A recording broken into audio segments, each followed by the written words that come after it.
Why 3D printing is important. Today, we have Dr. Guru Prasad Rao of Imaginarium India to discuss on the benefits of 3D printing in manufacturing sector. Today, we are sitting on the edge of the fourth industrial revolution, where information technology merges with manufacturing, resulting in digital manufacturing. 3D printing technology has become an essential part of this transformation. Headquartered in Mumbai, Imaginarium is a leading rapid manufacturing and engineering solution provider that has created a niche for itself in the field of 3D printing. Dr. Guru Prasad Rao, Director and Mentor of Leadership Team at Imaginarium India, is going to explain us about how 3D printing is poised to transform Indian manufacturing. Dr. Rao, welcome to Mojo for Industry. Thank you, sir. Industry 4.0 is the new buzzword and is being considered as the future of manufacturing. Could you brief us on Indian industry's preparedness in terms of Industry 4.0? The automation OEMs such as Siemens, Rockwell Automation, Bosch, these guys actually wanted to bring it. Basically, as a solution provider, they will have a lot of new market. For new market for them, and soon they reached out to industry through industry bodies such as CII, FECI, NASSCOM, and much later Bureau of Indian Standards also.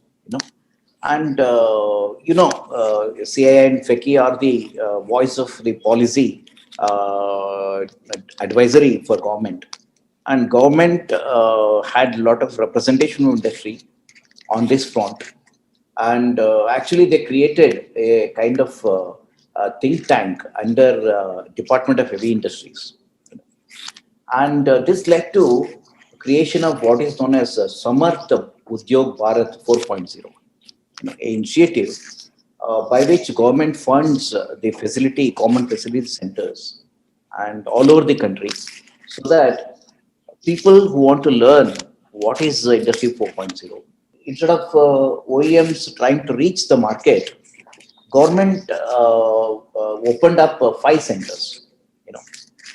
There is one center in IISc, there is another center in CMTI, then there is one in Pune, and we have IIT Delhi also is roped in, and we have one more center created, IIT Kharagpur.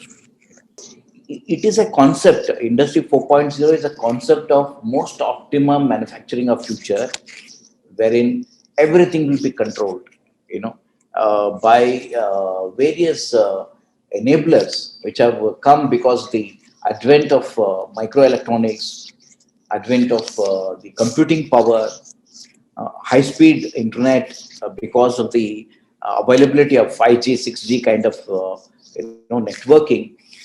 Today, we can think of processing this data, heavy data which was there, and all these things, finally culminated to create today's, preparedness, what we call as Industry 4.0, to reach out to industry and also from the OEMs.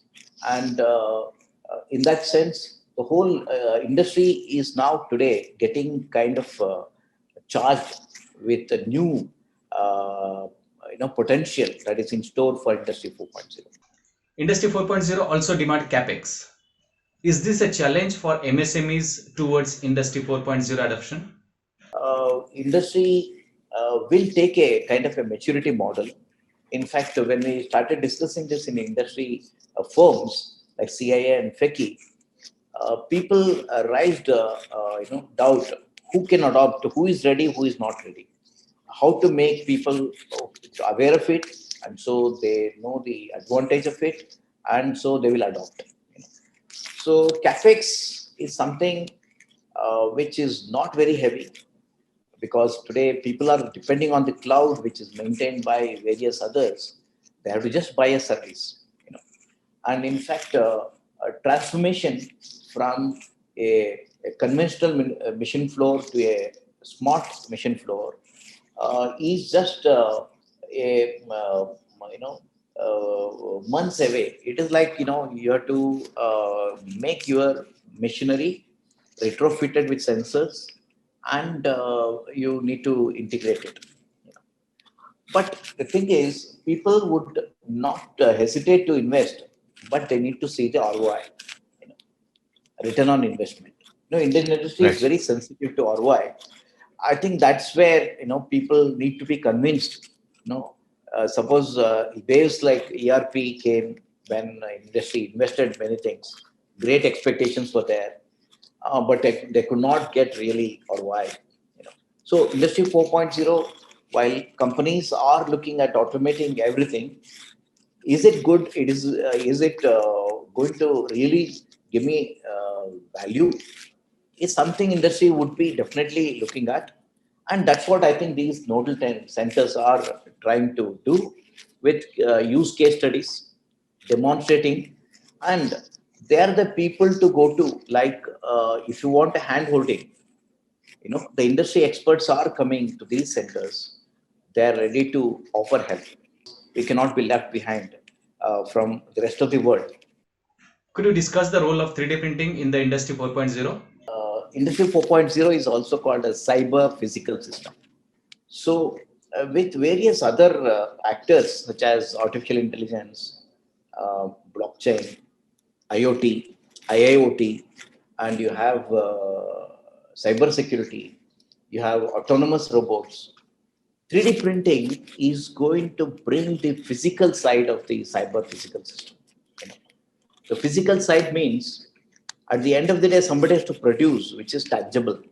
You and me can touch and feel and enjoy, And if you are talking about cloud, we don't know, it is invisible.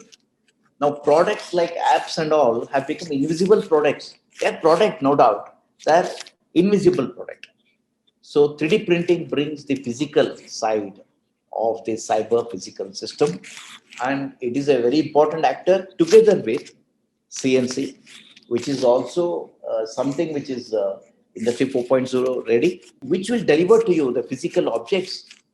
It is 3D printing, robotic, and CNC. I always call them as the phony trinity of the future manufacturing.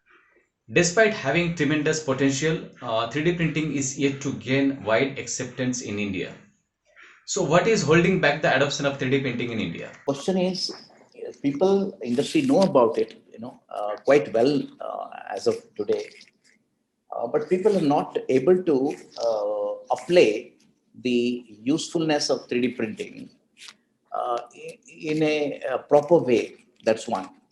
Two, they undermine the ROI as investment, factor, but they don't know the beauty of 10x or 100x kind of value creation it can offer them, you know. But you cannot cut and paste the solutions here, like any other business models. Industry is a kind of in a kind of thinking inertia for last 100 years of industrial revolution. You know, they need to unlearn whatever they have been looking at manufacturing, relearn, and that's very important to adopt. Relearn the new rules of the game. How can they adopt 3D printing to create value? So people are harnessing this benefit, and they're yet to really see the real applications. So it's very important. Why industry is not adopting is because of their uh, perception of value creation by additive manufacture. That's one. Two, is also that the technology was not ready for last 5 years onwards. I think it is proving itself to be uh, beyond prototyping. I can go and produce the end user part. That kind of confidence, the technology was transforming, dynamic. There was improvement going on, and it is still going on. It is a kind of a present continuous. It keeps changing. But today, I'm very happy looking at the Gartner's hype curve, technology hype cycles. Today, 3D printing has become an enterprise tool. It has actually come to the plateau, and now this is the right time to adopt it. So yes, there were limitations which actually added to the conservative outlook of India Inc. Also impeded its growth in India. But I think it is just about to disrupt now. Dr. Rao, is it possible to show a kind of 10x or 100x sort of benefits to the end users so that they adopt 3D printing in the process? So very much, see, first of all, the traditional manufacturing, instead of adding, you remove material. A lot of energy is being used there. That's wasteful, right? If the material removal, you are not able to recycle the material back. You know, so on material front itself, energy front itself, we have a lot of benefits on one side. The other side, because you are able to go close to nature, create channels which are so organic in shape, you are able to optimize the structure to the minimum requirement of safety or strength, you know, which is unimaginable in conventional manufacturing. So the fasteners will go. So you can see there is a lot of opportunity to combine things, processes which were hitherto made by so many other, processes. They are getting put together with fasteners or welding or rivets or whatever. Today, all those things are not required. So people can actually have what we call as part consolidation. You know, so if a bill of material of 300, 400 are there, they can zip it to just one. You just imagine that's one great benefit. In that respect, Imaginarium has been doing a lot of work. We partner with industry. We can audit their needs. I cannot convert a existing model to 3D printed because that's not going to add value. You know, keeping the context same, you're going to. It's like a black box. What happens there is a design for additive manufacturing. Your company has presence across industries such as automotive, aerospace, defense, medical devices, consumer electronics, and jewelry. Which are the industry segments you are targeting? We are looking at aerospace, automotive, medical as the main three verticals, which are very important. We cannot leave our old and gold first love, jewelry. And jewelry, we are doing really disruption. We have been doing rapid manufacturing since 2003. And we have helped the sector to kind of adopt and make it a de facto standard for jewelry making, not only in India, but all over the world. Today, the government of India is focusing more on Make in India, Vocal for Local, Atmanirbhar Bharat, etc. How all these missions are going to drive the growth of 3D printing industry?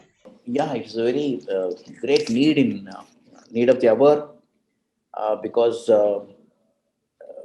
the changing geopolitical situations what we have in the world, India also cannot depend on other countries. Thankfully, technologies which were actually patented by some of these OEM, who hold that patent for these, it is becoming expired. So technology is becoming open source, and open source, as you can see all over the world, is going to make a lot of others to work on that area. Especially the hobbyists and makers, the maker community. India, a lot of such technologies which are now open source are drawing a lot of focus by the Indian engineers, the creative minds, the institutes, and there is a lot of activity I can see there. In fact, there is a company in Jaipur which demonstrated building a biggest 3D printer. So there are a lot of such examples you can see in the Indian industry. Government, of course, it needs to recognize this and offer support, which is something which I've been very vocal about it. They need to offer some kind of support to these. Additive manufacturing doesn't have a support today. It is all privately funded. That's where it can help more people to work on it, and it can Even the international consortiums can help us, to take it to next step. And every university today are teaching this technology. So industry also needs skilled people, and Imaginarium has been training, because we trained all our people. They didn't know about anything about 3D printing. So we are very happy that we have been collaborating with many industries, academia. We go and reach out to people to adopt this technology. Becoming self-reliant for India, it is very, very important. Make in India is something which is still a long way to go in additive manufacturing. People are there. There are pockets of excellence found. They need to be recognized, funded, and so that others also will, kind of take them as a role model. And in that sense, Imaginum has been very vocal with the government, the policymakers, the industry. We should cooperate, not to compete with each other. You know, Right. bring in Right. the goodness of all and take it forward. Dr. Rao, before concluding today's introduction, we would like to understand from you what are some of your long and short term objectives to achieve? I think Imaginarium is also recovering from every other industry, from the COVID blues, and we never could shut down our shop. So I think the short term would be to get out of this, the so-called crisis period, and we have been consolidating our positions. Trying to optimize things internally. There's a lot of internal skilling, internal process improvement efforts are going on. I think that is short term. And in long term, I think metal additive is going to be the way. You know. And so we have done a lot of investments in that area. And our priority, after having masters the polymer side of additive manufacturing, we would like to enter the metal, you know, and create great case studies for the industry to adapt. Thank you so much, Dr. Rao, for your time and sharing a detailed perspective on why 3D printing is becoming inevitable for Indian manufacturing sector. With that, it's a wrap on today's interactive session. Viewers, thanks for watching Mojo for Industry, India's first mobile journalism platform for industry. Don't forget to subscribe our YouTube channel and press the bell icon to watch many such interactions. Goodbye.